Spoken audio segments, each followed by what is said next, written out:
নমস্কার বন্ধুরা, the Bong ইনফোতে আপনাদের সকলকে আরও একবার স্বাগত। আশা করি আপনারা সবাই ভালো এবং সুস্থ রয়েছেন। বন্ধুরা, আজ আমরা রায়গঞ্জ থেকে বেরিয়েছি দক্ষিণ দিনাজপুর জেলার কুসুমুন্ডি ব্লকের মহিষবাতান গ্রামে যাব বলে। রায়গঞ্জ বীরনগর বিদ্রোহী মোড় পার করে আমরা সামনে শিলিগুড়ি মোড় চৌমাথা মোড় পার করছি। শিলিগুড়ি মোড়ে প্রিয়রঞ্জন দাস মুন্সির প্রতিমূর্তি রয়েছে, পার করলাম। পার করে খুব শীঘ্রই আমরা পৌঁছে যাব কালিয়াগঞ্জ শহরে। এটা কালিয়াগঞ্জ শহর রায়গঞ্জ থেকে ২৬ কিলোমিটার দূরে। রায়গঞ্জ বালুরঘাট রাজ্য সড়কের উপরে অবস্থিত কালিয়াগঞ্জ শহর আমরা পার করছি। এটা ফতেপুর মোড়। কালিয়াগঞ্জ শহর থেকে সামান্য একটু কুসুমুন্ডির দিকে গেলেই ফতেপুর মোড় থেকে ডান দিকে যেতে হবে কুসুমুন্ডি ব্লকের এই মহিষবাতান গ্রামে যেতে। ফতেপুর মোড় থেকে আবারও মনে রাখবেন, ফতেপুর মোড় থেকে ডান দিকে টার্ন নিতে হবে। আমরা চলে এসেছি মহিষবাতান গ্রামীণ হস্তশিল্প সমবায় সমিতি, অর্থাৎ মহিষবাতান গ্রামের এটা একটা প্রতিষ্ঠান। এই প্রতিষ্ঠান এবং এই গ্রামের মানুষদের সূক্ষ্ম কারুকার্য, কাঠের উপরে ফুটিয়ে তোলা সূক্ষ্ম কারুকার্যের জন্য এই গ্রাম আজ দিনাজপুর জেলার মুখোশ গ্রাম বা মুখা গ্রাম নামে পরিচিতি লাভ করেছে। বন্ধুরা, চলুন দেখে নিই কীভাবে কাঠ থেকে এবং কাঠের ওপরে খোদাই করে বিভিন্ন ধরনের ঘর সাজাবার জিনিসপত্র এবং মুখোশ তৈরি করা হয়। কাঠের তৈরি মুখোশ বা ঘর সাজাবার জিনিসপত্র তৈরির জন্য প্রয়োজন হয় গামারি কাঠের। এগুলো সেই গামারি কাঠের ব্লক বা লগ যাই বলুন, এগুলো মিল থেকে সংগ্রহ করা হয়। তারপর সাইজ অনুযায়ী এবং ডিজাইন অনুযায়ী সেখানে হাতুড়ি এবং মূলত বাটালি, এই দুটো দিয়ে শিল্পীরা তার উপরে ফুটিয়ে তোলেন বিভিন্ন ধরনের নকশা, বিভিন্ন ধরনের ডিজাইন। এখানে জানিয়ে রাখি, এই শিল্পীরা কিন্তু কোনো প্রিন্ট করা ছবি বা ডিজাইন দেখে এই নকশা বা মুখোশ বা ঘর সাজাবার জিনিসপত্র তৈরি করেন না। যেটা তৈরি করেন সেই নকশা তাদের মস্তিষ্কে রয়েছে এবং মস্তিষ্কের রং মিশিয়েই কিন্তু, মস্তিষ্কের শিল্পকলা মিশিয়েই কিন্তু এই ডিজাইনগুলো তৈরি হয়। ডিজাইন তৈরি হবার পর এগুলোকে শিরিষ কাগজ দিয়ে ঘষে মসৃণ করা হয় ফিনিশিং আনবার জন্য।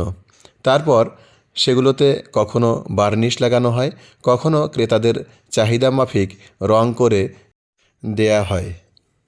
এগুলো তৈরি করতে কতটা সময় লাগে এবং শিল্পীরা কতটা পারিশ্রমিক পান, সেটা শিল্পীর কাছ থেকেই চলুন জেনে নিই। তোমার নাম? টুলু সরকার।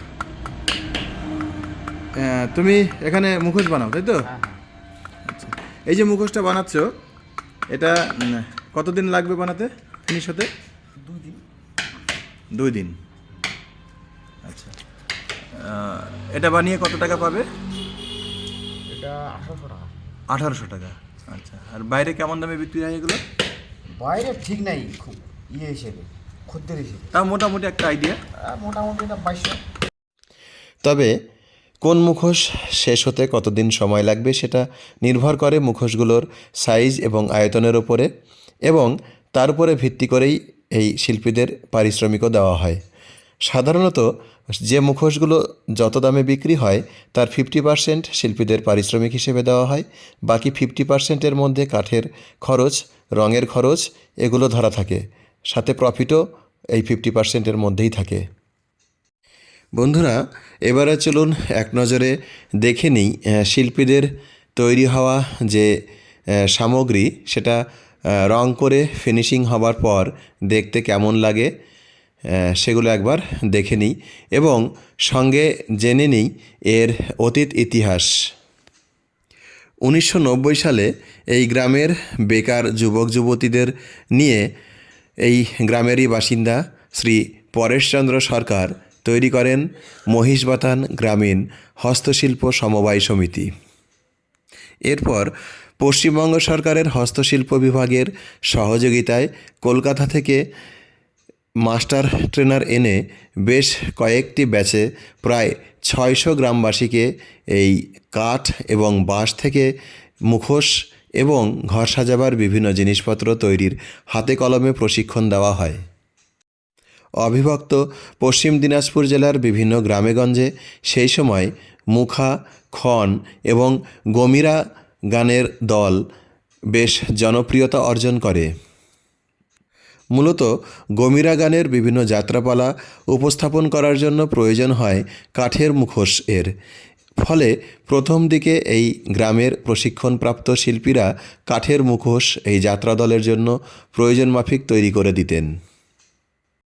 গ্রামেগঞ্জে সে সময় মুখা নাচ প্রসিদ্ধ এবং জনপ্রিয়তা লাভ করায় এই মুখোশের চাহিদাও কিন্তু ধীরে ধীরে বাড়তে থাকে। ফলে সদ্য প্রশিক্ষণ প্রাপ্ত শিল্পীদের হাতে আসতে থাকে বেশ বড়সড় কাজের অর্ডার। সেখান থেকে উপার্জন ভালো হওয়ায় ধীরে ধীরে পরবর্তী প্রজন্মের বেকার ছেলেমেয়েরাও এই মুখোশ এবং কাঠের তৈরি ঘর সাজাবার জিনিসপত্র তৈরি করার প্রশিক্ষণ নিতে আগ্রহী হতে থাকে। বর্তমানে এই মহিষবাথান গ্রামের প্রত্যেকটি পরিবারেই প্রায় 1-2 করে শিল্পী এই কাজের সঙ্গে যুক্ত। গোটা গ্রামে প্রায় 600 জনের মতো মানুষ এই শিল্পের সঙ্গে যুক্ত রয়েছে। তারা নিজেদের পারিবারিক কাজকর্ম সেরে অবসর সময়ে এই মুখোশ এবং ঘর সাজাবার জিনিসপত্র তৈরির কাজকে জীবিকা হিসেবে বেছে নিয়েছেন। কালক্রমে এই গ্রামে তৈরি কাঠের মুখোশের খ্যাতি ছড়িয়ে পড়ে জেলা থেকে জেলার বাইরে সমগ্র পশ্চিম বাংলা জুড়ে। ফলে অন্যান্য জেলার যে লোকগান বা লোকগীতি রয়েছে সেগুলোরও মুখোশ তৈরির অর্ডার আসতে শুরু করে। মুখোশ তৈরির পাশাপাশি শিল্পীদেরকে প্রশিক্ষণ দেওয়া হয় কাঠ খোদাই করে বিভিন্ন প্রকারের ঘর সাজাবার জিনিসপত্র তৈরির। কালক্রমে এই অঞ্চলের শিল্পীদের কাজের খ্যাতি এবং প্রশংসা ছড়িয়ে পড়ে সারা ভারতব্যাপী। ফলে এই মুখোশ এবং ঘর সাজাবার জিনিসপত্র যেতে থাকে রাজ্য ছাড়িয়ে রাজ্যের বাইরে। দিল্লি, বম্বে, কলকাতা, চেন্নাই প্রভৃতি শহরে এই জিনিসপত্র বা এই শিল্পকলা খুব সুখ্যাতি অর্জন করে। একসময় এই গ্রামের শিল্পকলা বিক্রি হতো প্যারিস, লন্ডন, আমেরিকার বিভিন্ন ছোট বড় শহরগুলিতেও। মহিষবাথান গ্রামের এই হস্তশিল্পকলার প্রশংসা একসময় ছড়িয়ে পড়ে প্রাক্তন মুখ্যমন্ত্রী জ্যোতি বসু থেকে বুদ্ধদেব ভট্টাচার্য এবং প্রাক্তন রাজ্যপাল গোপালকৃষ্ণ গান্ধীর কাছেও। এরা প্রত্যেকেই এই শিল্পকলার ভূয়সী প্রশংসা করে শুভেচ্ছা বার্তা প্রদান করেন। এই গ্রামের শিল্পকলার প্রশংসা করেন বর্তমান মুখ্যমন্ত্রী মমতা বন্দ্যোপাধ্যায়ও। 2015 সালে এই মহিষবাথান গ্রামের কাঠের এই হস্তশিল্পকলা জিআই ট্যাগ বা জিওগ্রাফিক্যাল আইডেন্টিফিকেশন তকমা অর্জন করে। যারা এই শুভেচ্ছা বার্তাগুলো প্রদান করেছেন তারা ব্যক্তিগতভাবে এই শিল্পকলা দেখে সন্তুষ্ট হয়ে তারপরেই এই শুভেচ্ছা বার্তাগুলো প্রদান করেছেন। বর্তমানে এই গ্রামের তৈরি শিল্পকলা সারা ভারত জুড়ে বিক্রি হচ্ছে 4টি সুনামধন্য এবং খ্যাতি সম্পন্ন প্রতিষ্ঠানের হাত ধরে। পশ্চিমবঙ্গ সরকারের বিশ্ববাংলা স্টল এবং Biswa Bangla online portal, Reliance foundation এর চেয়ারপারসন নীতা আম্বানি কর্তৃক প্রতিষ্ঠিত হস্তশিল্পের বিপণন কেন্দ্র স্বদেশ, শাসা অনলাইন স্টোর এবং বাইলুম নামক একটি অনলাইন স্টোরের মাধ্যমে এই গ্রামের হস্তশিল্পকলা পৌঁছে যাচ্ছে ভারতবর্ষের বিভিন্ন প্রান্তে, এমনকি সারা বিশ্বের বিভিন্ন প্রান্তে। মুখোশ এবং প্রতিমূর্তিগুলি বিপণন নিয়ে কি জানাচ্ছেন এই সমবায় সংস্থার প্রতিষ্ঠাতা তথা সম্পাদক শ্রী পরেশচন্দ্র সরকার। চলুন জেনে নিই তার বক্তব্য। আপনার নাম? আমার নাম পরেশচন্দ্র সরকার। আপনাদের সংস্থার নাম কি? আমার সংস্থার নাম হচ্ছে মহিষবাথান গ্রামীণ হস্তশিল্প সমবায় সমিতি।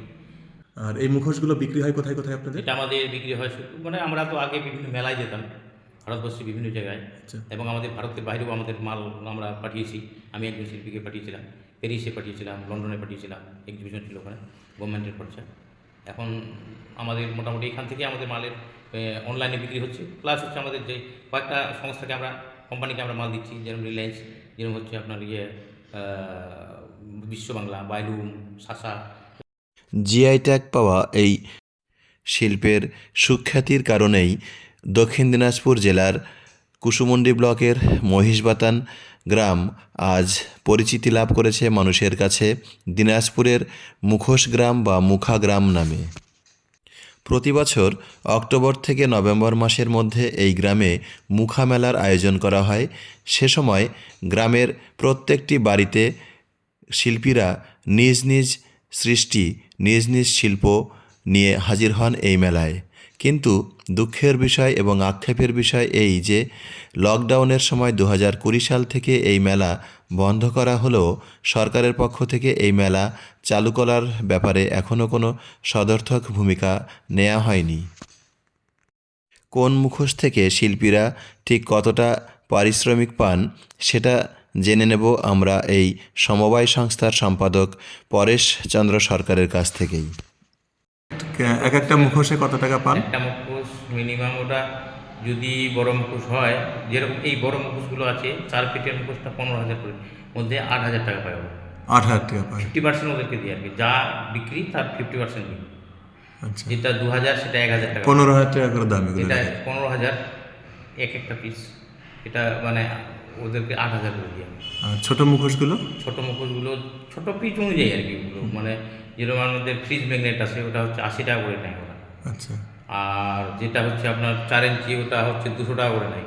আচ্ছা। 5 ইঞ্চিটা হয়তো 500 টাকা রেটের, যেটা 250 টাকা নেয়, এক একটা এরকম আর কি। হয়তো 1,000 টাকারটা 500 টাকা নেয়, 2,000 টাকাটা 1,000 টাকা নেয়, 1,600 টাকাটা 800 টাকা নেয়, এরকম ধরনের কন্টাক্ট ওদেরকে দিয়ে কাজ করাই আমি। বন্ধুরা, আপনাদের যদি আমার এই চ্যানেলে দেওয়া ভিডিওগুলো ভালো লেগে থাকে তাহলে যারা ফেসবুক থেকে দেখছেন তাদের কাছে অনুরোধ করব আমার পেজটিকে লাইক ও ফলো করবেন, এবং যারা ইউটিউব থেকে দেখছেন তারা চ্যানেলটিকে সাবস্ক্রাইব করে আমার পাশে থাকবেন। আর ভিডিওগুলো কেমন লাগলো মতামত জানাতে অবশ্যই কিন্তু ভুলবেন না। খুব শীঘ্রই আপনাদের সামনে আবারও হাজির হব অন্য কোনো নতুন বিষয় নিয়ে।